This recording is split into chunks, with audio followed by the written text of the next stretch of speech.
नमस्ते दोस्तों, Hindi audio book वाला से आपका स्वागत करता हूं। पिछले भाग में हमने माइकल जैक्सन की मृत्यु से जुड़े कुछ अनकहे सवालों पर बात की थी।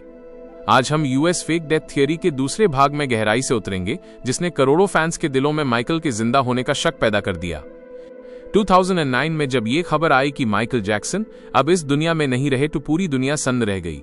लेकिन क्या आप जानते हैं, उनकी मौत के ठीक बाद से ही एक सवाल उठने लगा, क्या माइकल जैक्सन अब भी जिंदा है?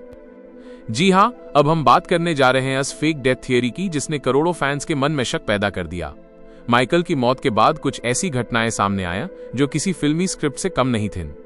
एम्बुलेंस वाला रहस्य। सबसे पहले एक वीडियो वायरल हुआ जिसमें एक एम्बुलेंस से एक शख्स बाहर निकलता दिख रहा था, हूबहू माइकल जैक्सन जैसा। वो आदमी हॉस्पिटल नहीं बल्कि एक गुप्त बिल्डिंग में जाता है। लोगों ने कहा यह कोई और नहीं, खुद माइकल हैं।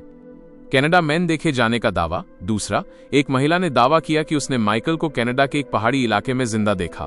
उसने बताया कि वो अलग नाम से छुपकर जिंदगी बिता रहे हैं। Social media activity.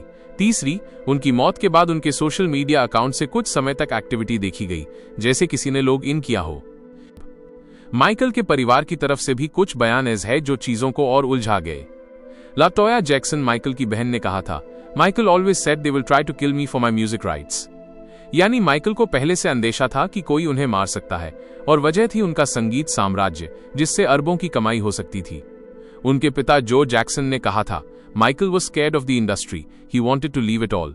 क्या वाकई माइकल जैक्सन इस ग्लैमर और बिजनेस से इतना थक चुके थे कि उन्होंने अपनी मौत का नाटक कर दिया? प्रोपोफोल डॉक्टर और अनकहे सवाल। माइकल जैक्सन को जिस दवा से मारा घोषित किया गया वो थी प्रोपोफोल। यह एक बहुत हाई ताकतवर सर्जिकल एनेस्थीसिया है जो सिर्फ आईसीयू या सर्जरी में दी जाती है। उनके डॉक्टर कॉनराड मरे को गैर इरादतन हत्या इनवॉलंटरी मैनस्लॉटर का दोषी ठहराया गया। लेकिन सवाल यह है, क्या सिर्फ एक डॉक्टर पूरी प्लानिंग के पीछे था, या फिर यह एक बार्ड माफिया का हिस्सा था? माइकल का डेथ सर्टिफिकेट पर पहले अनआइडेंटिफाइड मेल लिखा गया था। उनके शरीर पर जो टैटू दी वो पोस्टमार्टम रिपोर्ट में दर्ज नहीं हुए। उनके चेहरे की सर्जरी की भी कई बातें छुपा ली गईं। क्या ये इसलिए कि उनका शरीर ही असली नहीं था? Secret exit plan. एल्विस की तरह? कुछ फैंस मानते हैं कि माइकल ने एल्विस प्रेस्ली की तरह एक गुप्त एग्जिट प्लान बनाया था। उन्होंने एक नकली शव, नकली डॉक्टर्स और नकली मीडिया रिपोर्ट्स की मदद से अपनी मौत को रियल बना दिया, और अब वो किसी शांत जगह किसी और नाम से गुमनाम जिंदगी जी रहे हैं। क्या एक सुपरस्टार ऐसा कर सकता है? अगर कोई इंसान अपनी मौत फेक कर सकता है तो कौन कर सकता है? क्या माइकल जैक्सन जैसे सुपरस्टार के पास इतनी ताकत, प्लानिंग और पैसा नहीं था?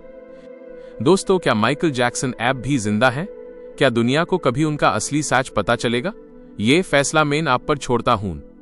अगर आप चाहते हैं कि हम अगले भाग में उनके अंतिम शो की प्लानिंग, उनकी रहस्यमयी वसीयत और दिस इज इट डॉक्यूमेंट्री के राज को उजागर करें तो कमेंट करें पार्ट 3 चाहिए। वीडियो अच्छा लगा हो तो लाइक, सब्सक्राइब और शेयर जरूर करें।